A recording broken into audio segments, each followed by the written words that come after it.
First Things First is sponsored by Gillette, the best a man can get. Back here, First Things First, NCAA and NBA champ and FS1 analyst Antoine Walker joins the show. You see what I did there? I adjusted. If there's anything else you want me to add, just email that to me tomorrow. We'll get that right on for you. All right, Antoine, let's talk game one of the NBA Finals. Warriors, Raptors, and Toronto's Pascal Siakam was the star in this one. Hey, we said Kawhi was going to need someone else to step up, and that turned out to be Pascal Siakam. Led Toronto with 32 points as the Raptors go on to win 118-109 to take the first game. Steph had 34, Clay had 21. Wasn't enough. So the Warriors dropped game one. It's the first time they've lost game one in the finals during this dynasty. Antoine, we'll kick it over to you. How did the Raptors pull it off? Well, they checked a lot of boxes that we talked about in order for them to win. You start off when you think about they didn't turn the basketball over. They only had 10 turnovers. Then you look at defensively how good they were activity-wise as far as Marc Gasol showing in the pick and roll. We worried about was he going to be able to play 25, 30 minutes. He showed that he's going to be able to play in this series. The way he stepped out on Steph and just getting deflections and being active defensively I thought was huge for Toronto. Then obviously offensively you think about can they get 100, 15, 120, 118 last night with Kawhi Leonard actually only getting 24 points in the game. You got 5 guys in double figures. They did all the things that was necessary, and obviously Siakam was amazing. You guys have talked about him enough on the show where he's done terrific things and showed a different part of his game that I don't think we knew he had. I'm talking about with the mid-range game, the activity level that he had offensively, the aggressiveness. I thought his post-ups were great. Especially against Draymond. Draymond, yeah. I thought that gave a lot of the confidence to the rest of the team if he could win that battle because he took him a couple of times off the dribble. And then Nick Nurse, we talked about the coaches. He made the adjustment, the first adjustment. I thought when they decided, I knew they were going to do this. They were going to double team Kawhi, take the ball out of his hands. In the beginning, he wasn't a willing passer the first 6, 7 minutes of the game. And then he realized he's going to have to be a willing passer and trust his teammates. And once he did that, they started to play much better basketball. But I like the 2 point guards in the game. I thought was the best strategy that he did. Took Danny Green out the game, brought in Fred, and both of those guys, Kyle Lowry and Fred, both can make plays out the double team, where Portland didn't have multiple guys that can make plays out the double team. The other thing that Fred VanVleet brought was Steph was on fire in the first quarter. In the first quarter, the only person scoring for Golden State was Steph Curry. Fred VanVleet, starting in the second quarter, got more time and started checking Steph. And in that game, Steph was guarded by VanVleet on 33 possessions and scored 4 points. In a game where he scored 34, in a game where he was the only Warrior that was, you could feel, left that game feeling like I did my part, Fred VanVleet did a brilliant job on him. He took 6 threes when Fred was guarding him. 1 of 6 from 3, contested 3. So a guy who was much maligned throughout the playoffs and then went on an unbelievable shooting run. Yesterday, his defense was the most important part because after the first quarter, to me, it looked like this is going to be a 40-plus point night for Steph Curry. Holding him down in that second quarter is what prevented that. And then even in the second half, when he had the opportunities to match up on Steph, he did a great job.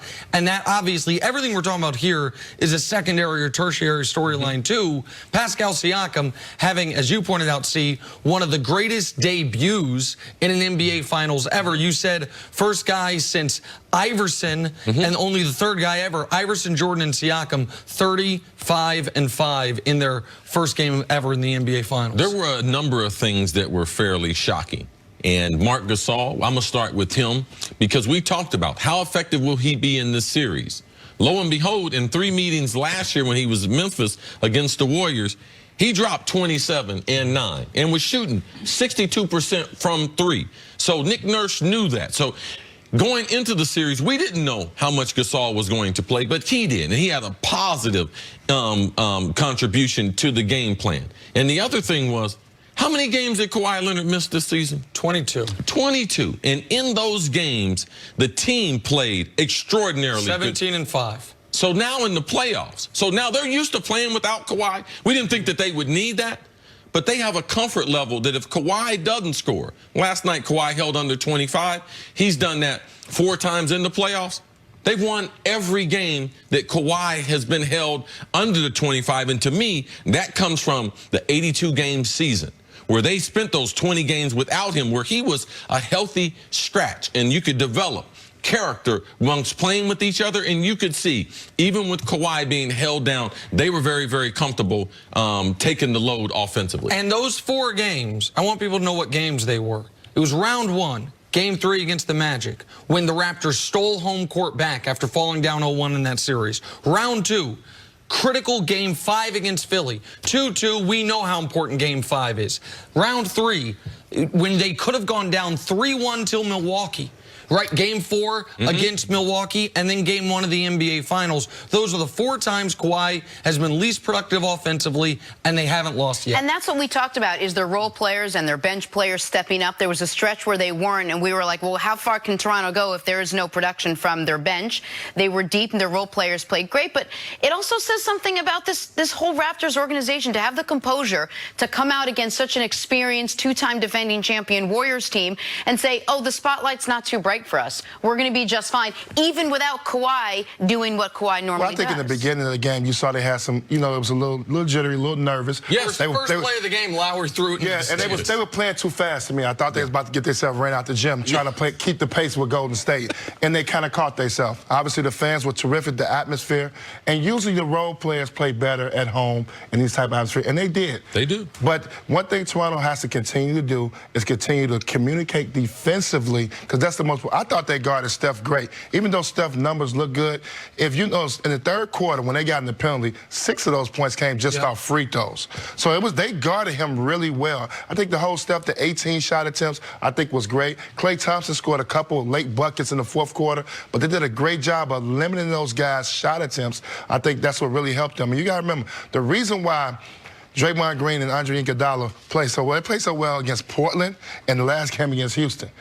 They didn't show up last night. Those guys did not play real well. And I told you yesterday, if I'm going to lose, I'm going to lose where Andre Iguodala beat me and where Draymond Green beat me. And it seems like that's their defensive strategy. And those 2 guys were 5 of 16 from the field and 0 of 6 from 3. And the other thing that Nick Nurse was able to do, even though they're the team coming off a 7-game slugfest and then a 6-game war with a shorter layoff, he really pared down his rotation. I know 9 guys played, but not really. Pat McCaw got about 5 minutes. Norman Powell, who's been their best bench player, got less than 5 minutes. He played 7 guys. He played his starters, plus Ibaka and Van Vliet. All of those guys played 17 minutes. 6 of those guys played 30-plus minutes. So he trusted his veterans in that spot. It's easy to trust Danny Green when you have one of those first couple shots go down. True. And Danny Green, to me, is a wild card. The reason why the bench can be shorter, because Danny Green, he becomes unplayable if his shot's not going. But also, man, he is a great defender, and he has played against Steph.